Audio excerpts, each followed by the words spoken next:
everyone, it's Michelle at the Colorado Wolf and Wildlife Center, and today I'm hanging out with Luna and Amarak. So this here is Luna, and you have of course met her before. She is, hi, thank you. I love you. I love both of you. Thank you. Hi. Okay, and that is exactly what we're going to talk about today. So you've met Luna before. She is our wolf dog, and then this guy here, this is Amarak. He is our international rescue from Colombia. So today I want to talk about behavior and communication. So these two are great because they always are communicating verbally and physically, but wolves basically have 3 different languages. So of course their primary form of communication is going to be body language, and wolves and dogs have very, very similar body language. Wolves just tend to be a little bit more intense than dogs do.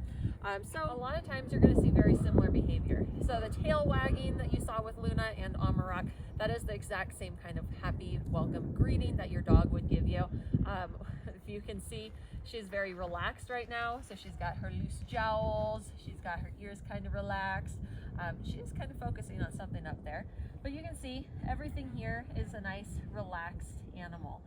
Same thing with, yes. So the ears back like that, a lot of times people think that is something that's aggressive, but that is just a happy kind of face. It's very, again, a relaxed, greeting type of thing. Things that you would be looking for if they were stressed would be like if the lips were really tight, they'd have that whale eye. They might have their ears pinned against their head, not just down and happy. You might see when an animal is being aggressive, you might have their ears very, very far forward. Of course, you might see those hackles up, although hackles up doesn't necessarily mean an animal is being aggressive. It just means that they are overstimulated. Happens all the time with our off-site ambassador, Shia, who you've all seen before on videos as well.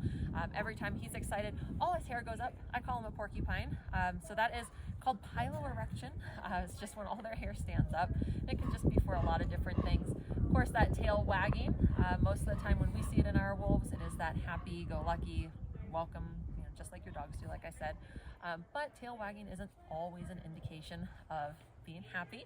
If you ever have seen videos in wolves in Yellowstone when they are hunting, you're going to see that they're also wagging their tails. This is a little bit different. It tends to be a really high tail wag versus a nice relaxed tail wag. So again, with wolves, their primary form is going to be that body language.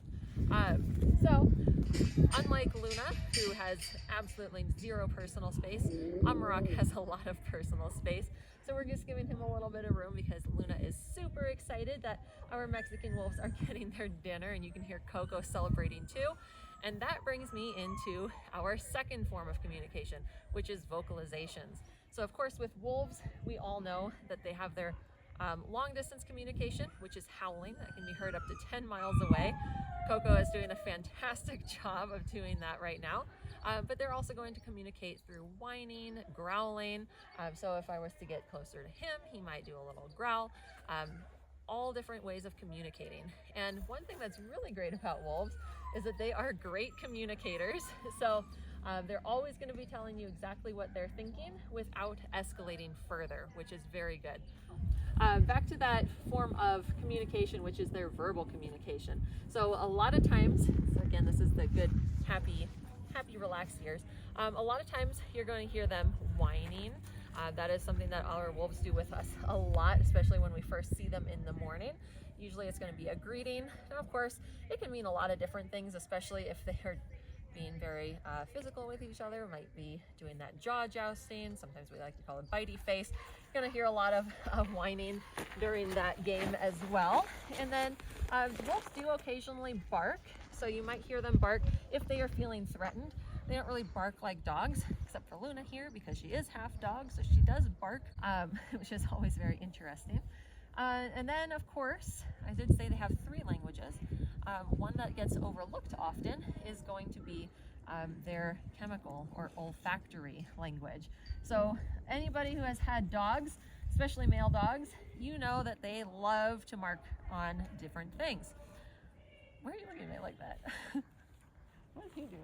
Oh, perfect.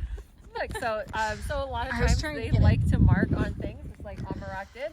And then if you saw him kicking there in the background, they actually have scent glands in their paw pads, which help kind of just solidify that scent. So you're going to see them doing a lot of that kicking, and of course, if they actually do kick on the urine, that is going to help spread that smell around even more so. So that tells any other wolves or coyotes or dogs that are coming around into that area that that territory is already occupied. So, perfect. I love that they're cooperating today. So as you see, Luna just remarked where Amarak did. So when your wolf packs are traveling together, they are going to typically mark their territory together, but it also is a way for them to basically set up a fence around their territory. So they'll patrol their territory, which is about 60 square miles every 2 weeks or so, remarking to make sure that that scent is really strong, and so that any other wolves or coyotes or dogs, anything coming into that area knows that it is already occupied. So those are going to be their 3 primary forms of language. So if you have any other questions about wolves, coyotes, foxes, New Guinea singing dogs, let us know, and we'll be happy to talk about it in an upcoming Wolf Talk.